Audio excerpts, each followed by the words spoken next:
ынтымагын бекемдөөнү максат кылган достук фестивали Тажик Республикасынын Согдо областында өткөрүлдү. Эки элдин башын бириктирген бул фестивалдын алкагында Баткен областынан барган жаштар областтын тарыхый жерлери, маданияты менен таанышууга мүмкүнчүлүк алышты. Ушундай эле маанидеги фестивалдын жүрүшү эми сентябрь айында Баткен областында өткөрүлмөкчү.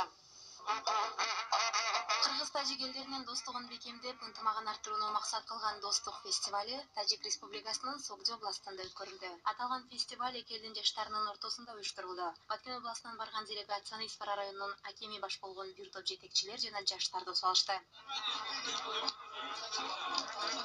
Жаштардын достук фестивали Испара шаарында жайгашкан тарых музейинен башталды. Бул жерде Баткен областынан барган жаштар тажик элинин тарыхы, маданияты менен жакындан таанышууга мүмкүнчүлүк алышты. Ровно написано про нашего города. Вот все эти находки свидетельствуют о том, что наши предки, испаринцы, жили в этом крае где-то это от 40 до 100 тысяч лет тому назад. Бул фестиваль кыргыз-тажик элдеринин эзелден берки келе жаткан достугун, ынтымагын дагы да болсо бекемдөөнү максат кылат. Мы очень рады, что наши соседи приехали к нам на гостиницу в Сагдийскую область. И все такое мероприятие, прежде всего, укрепит дружбу между молодежью Таджикистана.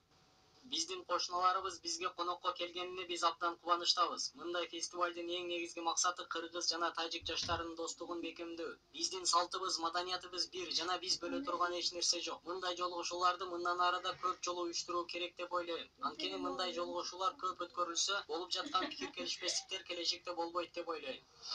Я думаю, таких встреч надо побольше сделать. Как много будет у нас вот таких встреч, я думаю, что те конфликтные случаи, которые будут, в дальнейшем не будут. Фестивалдын жүрүшүндө жаштар Согдо областындагы тарыхый жерлер менен таанышууга үлгүрүштү. Жаштар областын борбор аталган Худжан шаарында жайгашкан Согдо областтык тарых музейинде болушту. Достук фестивали 3 күнгө созулуп, бул аралыкта эки элдин жаштары үчүн бири-бири менен жакындан таанышып, достошууга мүмкүнчүлүк түзүлдү. Менимче бүгүнкү фестиваль достук форуму жаштарга көп эле жакшы таасирин тийгизди деп ойлойм. Себеби бардык тажик элиндеги жаштар менен биздин жаштар биргеликте чогуу сүйлөшүп, таанышып, ар түрдүү пикир алышып, бири-биринин мындай салт санаасын үйрөнүп, бириге бири кызыктар да. Анан биз мындай жерде көргөндөрүбүзгө абдан кубанычтабыз. 2 күндөн бери жүрүшүбүз абдан сонун болду. Жогорку деңгээлде тажиктердин байыркы тарыхынан баштап азыркы күнгө чейин абдан бир жетишкендиктерин байкап, келечекте дагы сонун үлгү алабыз деген чоң үмүттөмүн. Мына Кудай кааласа дагы эртеңки дагы бир күнүбүз калды. Мен ойлойм, эртеңки күнүбүз дагы ушундай бир сонун күндөр эсте кала тургандай болот деп. Буюрса, мына ушул эки элдин биримдиги тажиктер дагы бизге чыкса, Кудай кааласа биз дагы өзүбүздүн бир тарыхый бай нерселерибиз менен көрсөтөбүз деген бир чоң үмүтүбүз бар. Фестиваль приходит уже второй день. Мы думаем, дружба между Киргиз и Таджики укрепляется. Фестиваль 2 күндөн бери өтүп жатат. Бул фестивалдын жардамы менен жаштардын достугун бекемделерине ишенем. Мен кыргыздар менен таанышып, жаңы досторду табууга да үлгүрдүм. Мен ойлойм, мындан ары да биздин достугубуз уланат деп.